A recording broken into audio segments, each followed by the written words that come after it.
Learn. And you can Google it and within seconds find another company who know Joomla really well or whatever it might be, which leads us to the next page. So these are 4 that we've picked out. There's absolutely loads of them around, probably hundreds of them. The big 4, as Johnny showed us earlier on the thing, he didn't have the bottom one on, but WordPress. So this one is hugely popular, really easy to use, and it's primarily designed for blogs. So when it first came out, that was pretty much the only functionality that it had. And then over time it got developed further and further to allow people to use it for wider sites. You can now even build an e-commerce site into WordPress, and much more. There aren't really any limits to what it can do. Joomla is very popular. As you saw, it was at the top of the 3, although WordPress recently competing with it.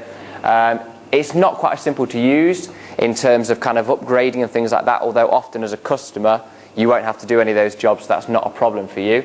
But the positive side of Joomla is that it wasn't originally made for blogs. It was made to be a fully functional website with a massive range of capability. So it can do almost anything very easily, from shops to brochures, portfolios, calendars, whatever it might be. It's really easy to plug it into Joomla because it's designed to be flexible. Drupal, again, similar to Joomla. It's not quite as simple to use. It's not quite as a plug-in and play, but it's got a stronger foundation, which means basically it's more flexible and it's easier to make it do more complex things. Which is why with Drupal, there's loads of massive sites using it. It's like BBC's own website runs off Drupal, like the Greenpeace website. There's loads of really big sites that are running off Drupal. And I know some big-ish ones running off Joomla, but none of the size. MTV UK, they run off Drupal. But I don't know any as big running off Joomla. And then Magento, I've never actually used, but I had a quick look around and checked it out. Again, it's a little bit like WordPress in that it was designed with a purpose, not to just be a general site, but to be more specific.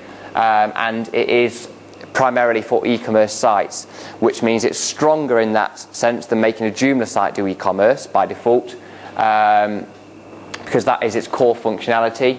But it's also more limited. If you wanted to build the rest of a site, you would struggle. And they also have 2 versions of Magento.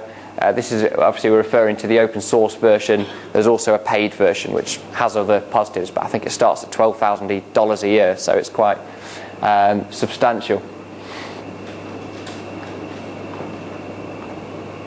So yeah, the cost, which is the all-important question.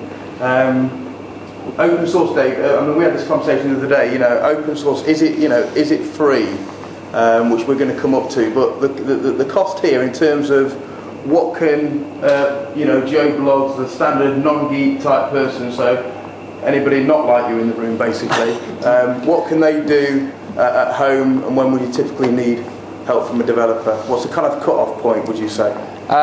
So if you've got some fairly good technical knowledge, you may find that you can set up a simple WordPress site on your own. For some people that would be a really big learning curve. Other people might find you can do that quite easily. A lot of hosting companies, if you buy hosting, you buy a domain, they actually have an automatic installation for installing it. But as we talked about earlier, that is the default installation of WordPress, and that isn't all the advanced functionality that requires someone to know how to plug and play and add all the extra bits. And I think, just thinking as well on that question, I think a lot of this is determined by, talking about a cut-off point, where do I need help from a developer? I think with open source, a lot of that is determined by how much time, not how much time you've got necessarily, because none of us seem to have much of that, but how much time you're willing to invest in learning, because even if you feel you've got very limited skill set in terms of website design and building, if you're willing to invest and you know the right places to go to, and even just looking around on the internet and doing a basic search, you can learn these things fairly quickly. Certainly at a very basic level, you could learn how to, particularly WordPress, which is quite intuitive to use. You could get something really basic up and running yourself. I would have thought most people in this room would be doing that, but if you've got the time to do that. So it's a kind of a bit of a time and expertise scenario in there.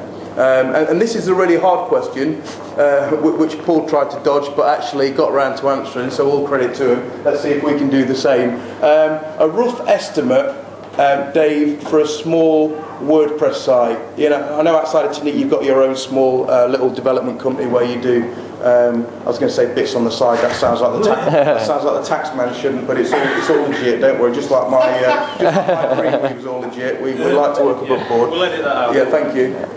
So, what would you say? Let's say a really basic site. You know, just normal standard static pages with information, a calendar. You know what they're up to. Maybe an image gallery. You know, maybe a rotating banner, contact us page, and the basic stuff like a sitemap. What kind of would you be charging with? Yeah. So for a simple site, like I just said, you're probably looking at starting from 500. Obviously, yeah, it depends massively. I know it's very hard. But is that then with a bespoke style sheet, or is that using a standard WordPress template? That's a good question.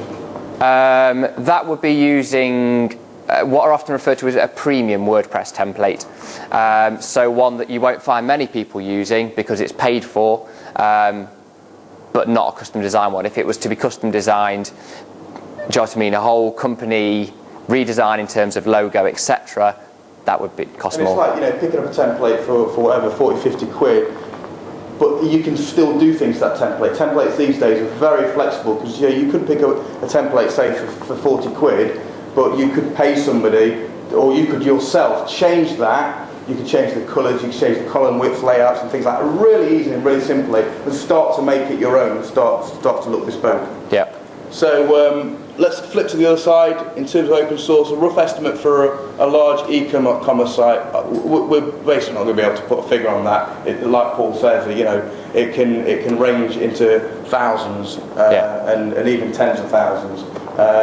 So it really is, how long is a piece of string? It just depends on what functionality you want. So not even going to attempt to bombed out that one. Not even going to attempt to. A brief thing just with e-commerce. So with e-commerce, there are kind of two ways, which is why it can vary so much. Some people even go for an external shop, which it isn't actually on your site, but there's companies like one called One Shopping Cart, and they actually take all the order, they take the payment, they take all the details, and they send that through to you in an email or somewhere you can log in and see it. That kind of thing can be done reasonably cheap. If you start creating your own site, it's whether you're doing 10 products or 1,000 products, the price changes massively and it will all vary depending on that. Good point. This is Lee Champion's production on behalf of Access Centre.